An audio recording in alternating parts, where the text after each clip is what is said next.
Ya, dari kawasan 17 Agustus Kota Manado, inilah Radio Suara Sehat 95,3 FM yang kembali hadir untuk Anda semuanya dalam program Talk Show Kesehatan di edisi hari ini, hari Kamis, lembaran yang ke-17 bulan Oktober 2024. Dan masih bersama saya Ferdinand. Untuk hari ini kembali akan ada satu topik menarik yang akan kita bahas, yaitu topik pilihan mengenai hak atas pangan untuk kehidupan dan masa depan yang lebih baik. Nah, spesial episode ini dihadirkan sehubungan dengan peringatan Hari Pangan Sedunia yang jatuh pada tanggal 16 Oktober setiap tahunnya. Dan untuk membahas mengenai topik ini sudah hadir di studio untuk narasumber kita, tidak asing lagi bagi kita semuanya, yaitu Dr. Enrico Rabu, Magister Administrasi Rumah Sakit. Dalam keseharian beliau sebagai Sekretaris Dinas Pangan Provinsi Sulawesi Utara. Dan langsung kita sapa untuk narasumber kita. Selamat pagi, Dok. Selamat pagi Pak Ferdinand, selamat pagi para pendengar semua. Ya, Salam sehat. Salam sehat ya. Puji Tuhan. Puji Tuhan. Baik, di pagi ini kalau di beberapa episode kemarin Dr. Enrico hadir untuk menyampaikan informasi mengenai Palang Merah Indonesia. Nah, pada hari ini akan membahas tentang topik yang sebenarnya boleh kata itu satu hal yang keseharian kita akan rasakan, kita jalani, kita nikmati, yaitu tentang pangan ya. Nah, seperti yang saya sebutkan di awal tadi, dalam kapasitas sebagai Sekretaris Dinas Pangan Provinsi Sulawesi Utara, Dr. Enrico akan memberikan pencerahan tentang pangan. Nah, kita akan segera mulai awal ini, Dok. Ini kan dikatakan tadi dalam rangka Hari Pangan Sedunia. Yeah. Nah, bisa dijelaskan nih, kenapa bisa ada satu momentum yang sengaja dihadirkan setiap tanggal 16 Oktober sebagai sejarahnya? Oke, kita mulai dari sejarah dulu. Jadi kalau bicara pangan, sebelum kita bahas tentang sejarah Hari Pangan, kita bahas dulu sejarah pangan. Tentunya pangan ini kalau berdasarkan sejarah, sejak manusia diciptakan, urusan pangan itu sudah ada. Jadi sejak zaman Adam dan Hawa, untuk bisa survive bertahan hidup, pangan itu sudah ada. Ada sesuatu yang ditelan untuk dimakan. Ya, jadi berarti urusan pangan adalah urusan yang sudah sangat tua. Ya. Nah, kalau bicara soal sejarah Hari Pangan sedunia, ya, itu dimulai pada bulan November tahun 1976 di Roma, Italia. Ditetapkan resolusi nomor 179 tentang World Food Day,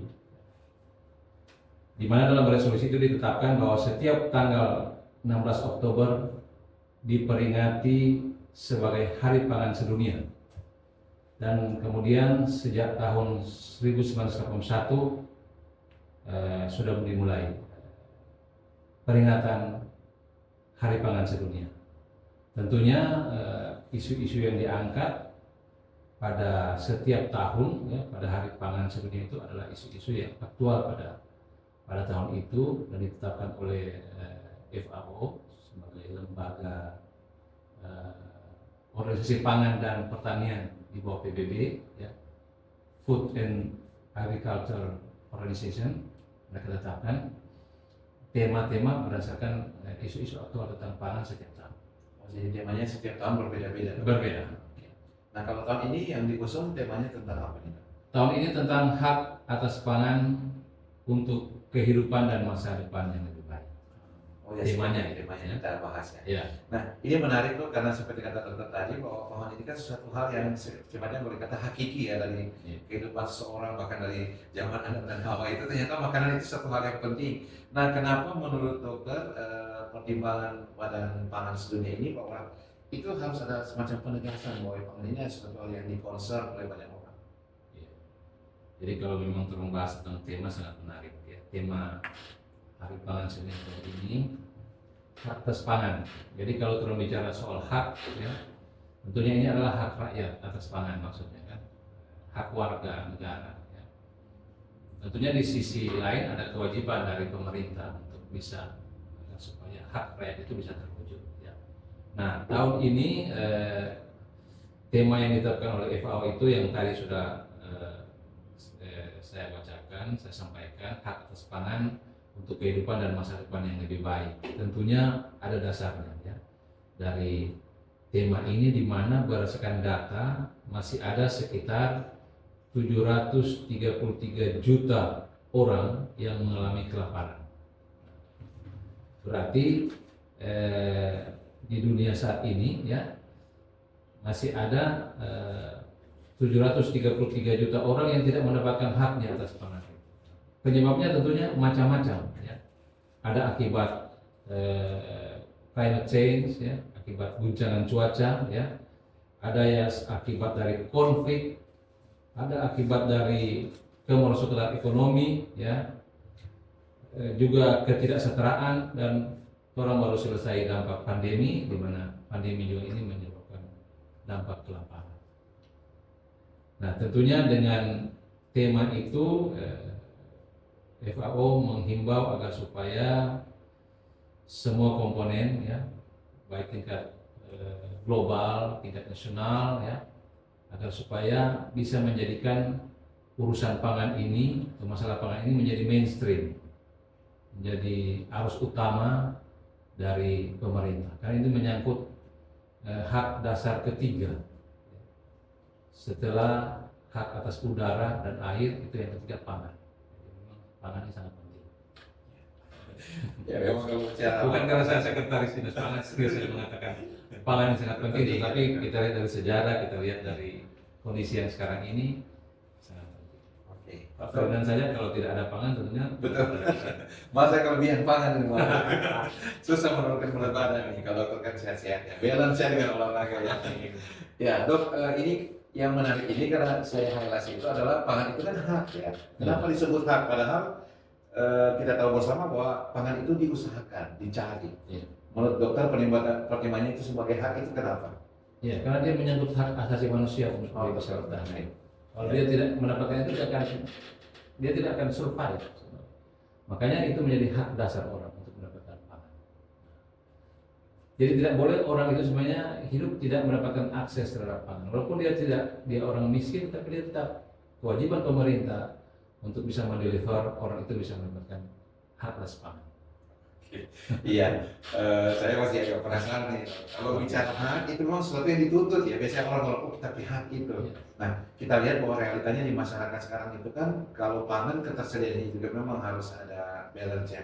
Nah, kita sedikit loncat ini dok. Kalau yang seimbang untuk pangan seimbang menurut dokter dari kacamata medis ataupun dari segi pertimbangan yang lebih ilmiah, sebaiknya pertimbangannya seperti apa? Oh iya. Dulu kita mengenal istilah 4 sehat 5 sempurna ya. Jadi beberapa puluh tahun yang lalu isu itu yang selalu dikumandangkan ya, disosialisasikan. Tapi akhir-akhir ini kalau kami dari Dinas Pangan yang kami sosialisasikan adalah B2SA. Beragam, bergizi, seimbang dan aman. Jadi makanan itu harus beragam, kemudian bergizi, juga seimbang, tapi bukan cuma itu, dia harus aman. Jangan sampai makanan itu mengandung zat-zat yang berbahaya bagi tubuh manusia. Jadi konteks itu sekarang yang sedang kami sosialisasikan, kami edukasikan kepada masyarakat luas bahwa B2SA itu sebagai hal yang sangat penting supaya kita mendapatkan asupan pangan yang berkualitas. Oke. Jadi apakah dengan kata lain bahwa yang jargon sebelumnya untuk 4 sehat 5 sempurna sudah diperbaharui atau bagaimana? Sudah diupdate dengan B2SA. B2SA. B2 depannya. Iya. Oke, jadi untuk Anda semua kalau sehat kita bicara tentang pangan sekali lagi karena sehubungan dengan tanggal 16 Oktober adalah peringatan Hari Pangan Sedunia dan masih bersama Dr. Hadi Korawu untuk membahas hal ini. Kembali kita minta penjelasannya. Ini disebutkan bahwa tadi ada keterkaitan antara ketersediaan pangan, kemudian kondisi-kondisi yang memang aktual sekarang di mana banyak hal-hal yang menjadi penghambat ya, termasuk data disebutkan oleh Dr. Hendriko, ada sejumlah besar orang yang kelaparan. Nah ini kan satu hal yang 733 juta sebulan besar. Dan menjawab siapa mereka yang kelaparan? Ya, tentunya kalau di suatu wilayah pemerintah yang dimana rakyatnya mengalami itu tanggung jawab pemerintah. Ya. Jadi kalau orang yang mampu dia bisa membeli pangannya sendiri kalau dia punya uang. Tetapi kalau orang-orang miskin tentunya tanggung jawab pemerintah untuk bisa menyediakan itu dengan subsidi dan lain sebagainya. Kalau teknisnya Orang sekarang melaksanakan gerakan pangan murah, ya, rutin sekali di beberapa titik. Ya. Hari ini ada di Minahasa Tenggara, itu juga agar supaya masyarakat mendapatkan akses, mendapatkan pangan dengan harga yang terjangkau. Itu tentunya sangat membantu. Jadi ironis ya, kayak kalau misalnya yang beli itu para pegawai ya. Jadi harus tepat sasaran mungkin ini harus orang yang Siapa saja bisa mengakses, ya. Oke. Nah ini dok, kalau kita kalau kita secara spesifik di Sulawesi Utara, dokter sebagai sekretaris dinas, maaf, kalau melihat kondisi profil ketersediaan pangan di Sulawesi Utara sendiri bagaimana dok sampai hari ini? Kondisi sekarang ini Sulawesi Utara aman ya, posisinya kita punya cadangan pangan yang tersedia ya. Jadi kalau masalah ketersediaan Sulawesi Utara aman ya, kondisinya posisinya aman. Masalah pangan di Sulawesi Utara itu sebenarnya bukan menyangkut ketersediaan, tapi masalah boros pangan. Justru orang punya kebiasaan yang membuang-buang makanan. Jadi kalau kita hitung ya berdasarkan perhitungan ekonomi, penduduk di Sulawesi Utara ini ada 2,6 juta. Kalau setiap kali makan, setiap orang dia kasih sisa 1 butir nasi, ya. Jadi 1 kali makan itu akan tersisa 2,6 juta butir nasi di Sulawesi Utara. Setiap kali makan, apakah dia makan pagi, siang, atau sore. 1 butir saja itu. 1 butir. Konversi. 1 kilogram beras itu 50.000 butir. Orang saya itu. Berarti kalau 2,6 juta butir itu dia setara dengan 52 kilogram beras. Setiap kali makan di Sulawesi Utara ada terbuang 52 kilogram beras. Kalau cuma 1 butir dia sisakan. Kalau 1 hari 3 kali makan berarti 52 kali 3 menjadi 156 kilogram. Nah, kalau kita konversi ke nilai ekonomi 156 kilogram kali 13.500 maka terbuang 2.106.000 per hari yang dibuang, uang yang dibuang. Kemudian 1 bulan 63 juta, 1 tahun 758.160.000 yang dibuang karena dia membuang 1 butir makan. Itu kalau cuma 1 butir. Coba kalau 1 genggam yang dia sisakan. Ini menjadi masalah. Ya. Jadi kami memang lagi mengkampanyekan untuk stop boros pangan. Jangan sisakan, ambil secukupnya dan habiskan. Kemudian yang kedua masalah diversifikasi. Terlalu tergantung pada nasi. Padahal sumber pangan di sekitar kita itu banyak. Sumber karbohidrat. Ada ubi, ada jagung. Dulu orang-orang di kepulauan itu bisa survive hanya dengan makan ubi, makan bete.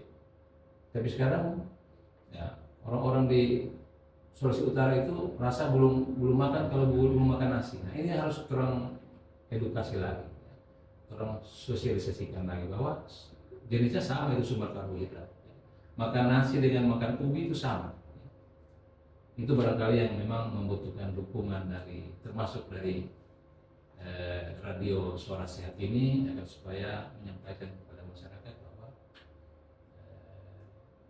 tidak harus nasi ya, sumber karbohidrat. Justru pangan-pangan lokal itu yang akan memperkuat ketahanan pangan kita. Ya. Baik, terima kasih dok. Ini satu pencerahan luar biasa itu. Jadi analoginya untuk Anda keluarga sehat itu baru untuk ukuran 1 butir nasi ya yang terbuang. Nah, sudah dikonversi dengan secara matematis menghasilkan sekian ratus juta ya kalau sekali makan. 758 juta terbuang per tahun Sulawesi Utara. Kalau Indonesia 200 sekian juta. Ya. Wah, luar biasa. Triliunan yang terbuang. Ya. Jadi barangkali jadi satu warning ya buat kita semua kalau makan seperti kata dokter tadi, makan nasi secukupnya dan kalau boleh dihabiskan. Ya, dan itu berdampak ekonomi yang saya uraikan tadi itu. Belum dampak lingkungan. Jadi sisa-sisa makanan itu ada sumber karbohidrat, proteinnya. Kalau dibuang, tolong buang masuk di dalam plastik sampah, buang ke TPA, dia akan menumpuk. Nah, itu berdampak pada tertumpuknya gas metana. Gas Jadi metana menjadi gas, itu iya, dia akan berproses menjadi gas metana, dan gas metana ini sangat berbahaya, membocorkan lapisan ozon.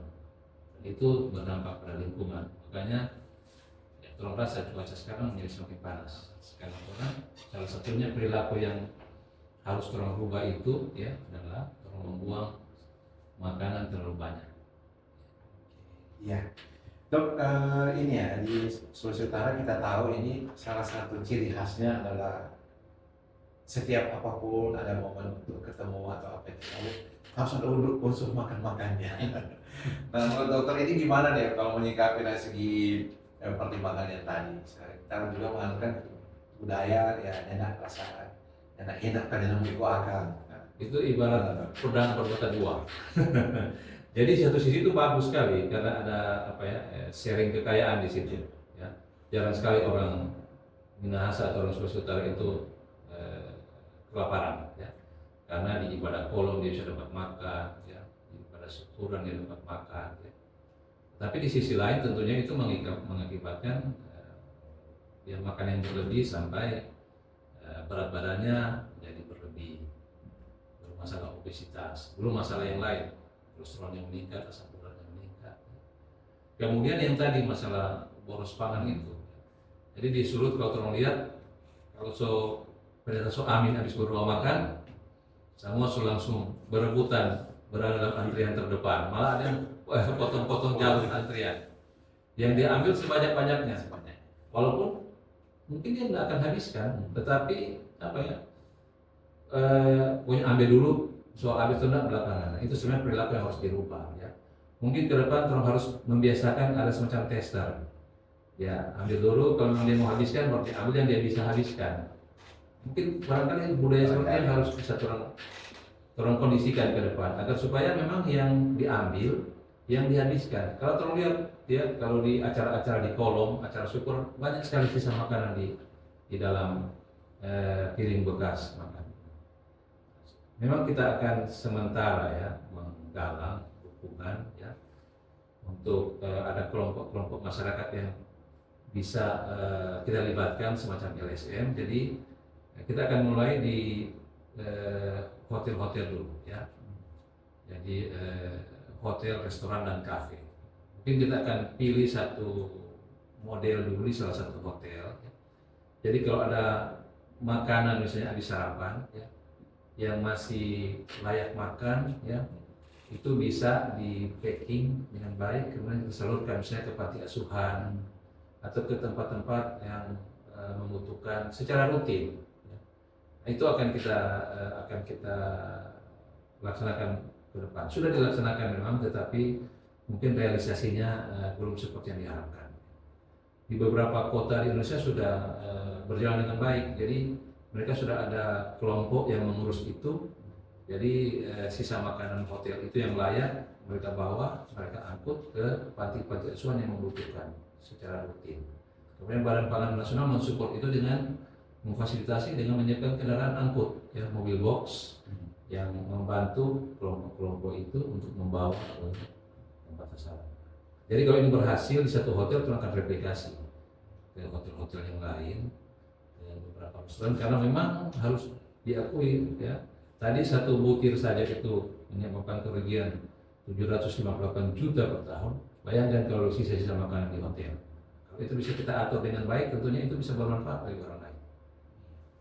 Biasanya ini terobosan tapi mungkin secara bertahap dong ya. Ya secara bertahap kita akan replikasi secara bertahap ya, mudah-mudahan ini bisa menjadi sebuah gelombang yang besar. Memang kalau di hotel atau di restoran itu kan kadang-kadang orang makannya jahim-jahim gitu ya. Cuma sedikit baru dibuang. Banyak sekali sisa ya. Pasti ya. Tapi barangkali ini sedikit sharing dok. Saya pernah tanya satu brand roti.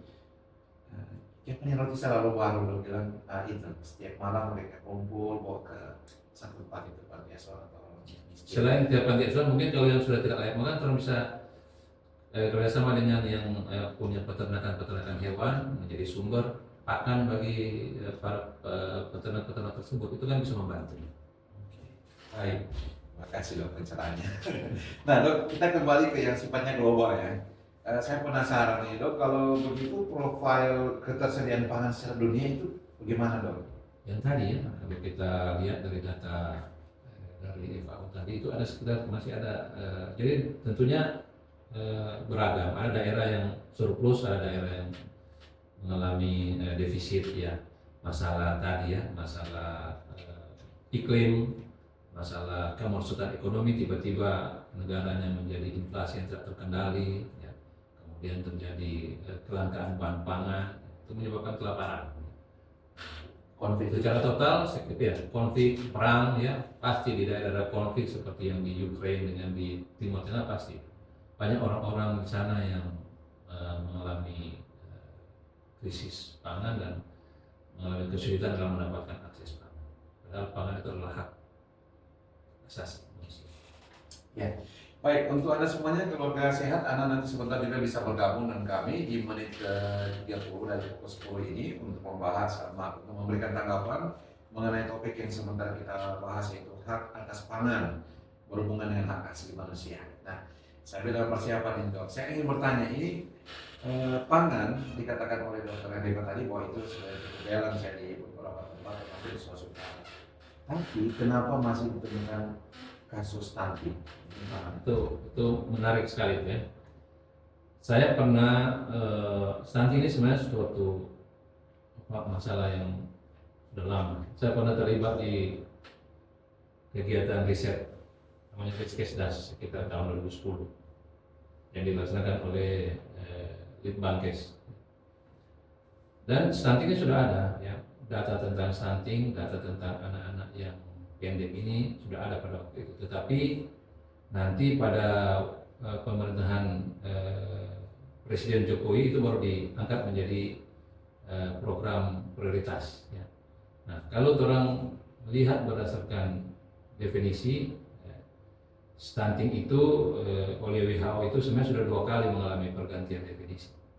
Pada tahun 2015 WHO menetapkan stunting adalah gangguan pertumbuhan dan perkembangan anak akibat kekurangan gizi kronis dan infeksi berulang ya, yang ditandai dengan panjang atau tinggi badan berada di bawah standar. Nah, kemudian pada tahun 2020 definisi itu direvisi lagi menjadi stunting adalah pendek atau sangat pendek berdasarkan panjang tinggi badan menurut usia yang kurang dari min 2 standar deviasi ya. Pada kurva pertumbuhan WHO yang terjadi dikarenakan kondisi irreversibel akibat asupan nutrisi yang tidak adekuat dan atau infeksi berulang kronis yang terjadi dalam 1000 HPK ya. Jadi definisi itu sudah diperoleh, tapi kalau berdasarkan yang kita lihat ya, bahwa stunting ini tentunya kalau kita tarik ke belakang ada masalah akses atas pangan yang berkualitas. Jadi memang berarti ibu dari anak itu mengalami kesulitan. Ya. Jadi ada masalah kemiskinan di situ, ada masalah kelaparan di situ. Tetapi selain itu juga tentunya mungkin ada masalah pengetahuan. Ibunya tidak miskin, ya. Tetapi dia tidak mempunyai pengetahuan yang cukup untuk memberikan asupan gizi yang baik untuk anak. Itu masalah. Nah, tentunya itu harus diberikan untuk menyelesaikan itu ya, tergantung. Kalau memang masalah kemiskinan ya ditangani masalah ekonomi. Tapi kalau masalah pengetahuan tentunya diberikan edukasi kepada ibu. Oke. Jadi itu bukan semata-mata karena ketersediaan ya, tapi multifaktor. Nah, saya ingat flashback sedikit dok, di beberapa episode sebelumnya sempat dibahas tentang stunting. Ini pernah ada yang bertanya, bagaimana dia bisa memenuhi asupan gizi yang cukup atau pangan yang cukup yang balance ya, tapi dia masih punya keterbatasan mungkin dari segi kekurangan. Dokter menanggapinya seperti apa? Jadi contohnya orang yang ya tadi tidak tahu dan kemudian juga tidak doi mau beli dok. Ya. Oh ya, kan sekarang banyak program pemerintah untuk itu. Jadi ada yang namanya program PKH, keluarga harapan itu kan disediakan. Kemudian nanti kan ada ke depan ini di bawah pemerintahan baru akan ada program makanan bergizi. Tentunya itu suatu intervensi yang sangat adekuat itu untuk ya. Jadi memang ya kalau masalah tadi masalah dia mengalami kesulitan mendapatkan akses makanan, tentunya kewajiban dari pemerintah setempat untuk memenuhi. Atau mungkin orang-orang yang punya kepedulian ya, kelompok-kelompok filantropis mungkin yang melihat ada orang susah dapat makanan, kelaparan ya. Itu kan sekarang stunting sementara ditangani secara gotong royong oleh berbagai instansi pemerintah, tetapi yang menjadi leading sector kan sekarang BKKBN. Kita jadi berikan banyak pengetahuan ya tentang hal itu. Nah, berbagai instansi yang terkait seperti Dinas Kesehatan, Badan POM ya yang mengawasi itu semua. Ya. Dari kami juga ada tugas kami yang sudah betul melaksanakan yang tadi saya sampaikan. jadi kesimpulannya Sebenarnya kita harus ada, menjamin ada. agar supaya pangan atau makanan yang dijual atau diedarkan ke masyarakat itu aman, tidak berbahaya bagi kesehatan masyarakat. Gitu. Oke. Jadi untuk akal alor dan semua yang mungkin memiliki pertanyaan yang sama sebenarnya itu tetap sementara dijalankan. Ya. Apalagi memang kalau industri rumah tangga itu kan lagi berkembang ini dirangsang untuk banyak muncul ya. Jadi betul kata akal alor barangkali representasi dari masyarakat supaya kalau anak-anak, kalau saudara makanya yang kita awasi gitu ya. Dan tugas sehat kita sudah berada di bagian akhir karena dibatasi oleh waktu. Silakan Dr. Hendriko untuk closing segmennya sehubungan dengan tema yang dibahas. Ya, jadi tema kita adalah hak atas pangan untuk kehidupan dan masa depan yang lebih baik.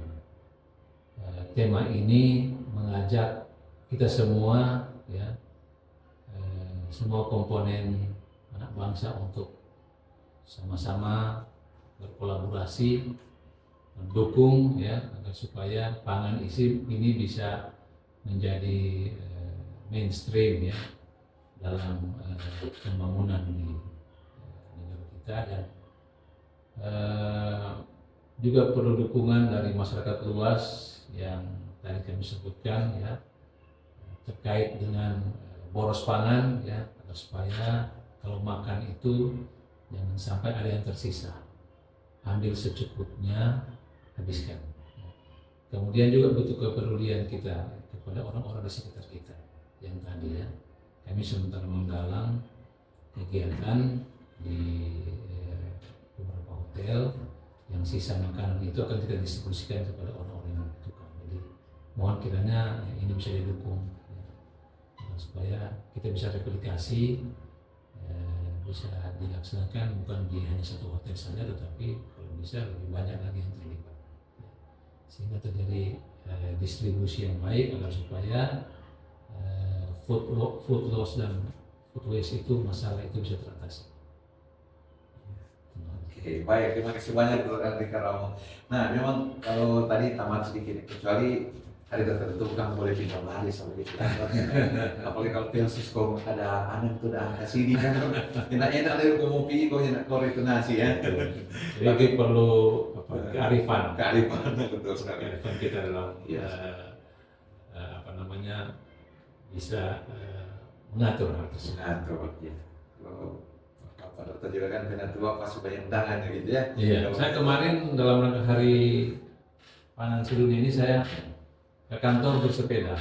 Oh, dari Tikala. Dari Tikala, kebetulan dekat kan, dari Tikala ke Jalan Martinata. Oh. Itu pesan yang saya sampaikan kepada masyarakat luas bahwa di hari pangan sedunia ini juga kita harus memperhatikan masalah lingkungan, ya.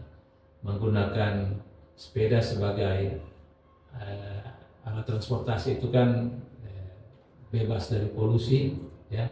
Mengatasi kemacetan. Bayangkan kalau semua ASN ada satu hari khusus tidak pakai kendaraan pribadi, pakai sepeda atau angkutan umum, itu bisa memberikan kontribusi bagi kita mengurangi polusi dan juga mengatasi kemacetan. Luar biasa. Iya. Jadi banyak yang belum tahu ini dokter, ini banyak kesibukan, salah satu juga sebagai apa dokter ya, pengelola untuk sepeda itu ya. Oh ya, kami punya komunitas Komunitas. bentuk namanya Germas Bersepeda. Jadi gerakan masyarakat sehat bersepeda. Luar biasa. Jadi tidak heran dokter Enrico sampai sekarang masih sehat-sehat terus ya. Begitu. Tidak kental ini dok kalau sudah umur sedemikian, sudah mulai 30-an ini dok. Oke, dan ya dokter Enrico terima kasih banyak karena pagi hari ini sudah memberikan banyak pencerahan untuk kita sehubungan dengan tema mengenai hak atas pangan ya untuk kehidupan masa depan yang lebih baik. Dan terima kasih banyak juga untuk seluruh pendengar yang sudah berpartisipasi walaupun mungkin tidak sempat join di line telepon kami tapi tetap menyimak untuk program ini. Semoga ini akan memberikan pencerahan bagi kita semua. Dan untuk Dr. Enrico, sukses selalu. Mungkin berikut lagi akan datang ke studio kami dengan topik-topik selanjutnya. Terima kasih. Ya.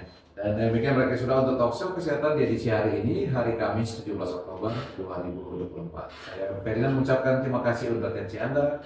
Jangan lupa tetap jaga kesehatan.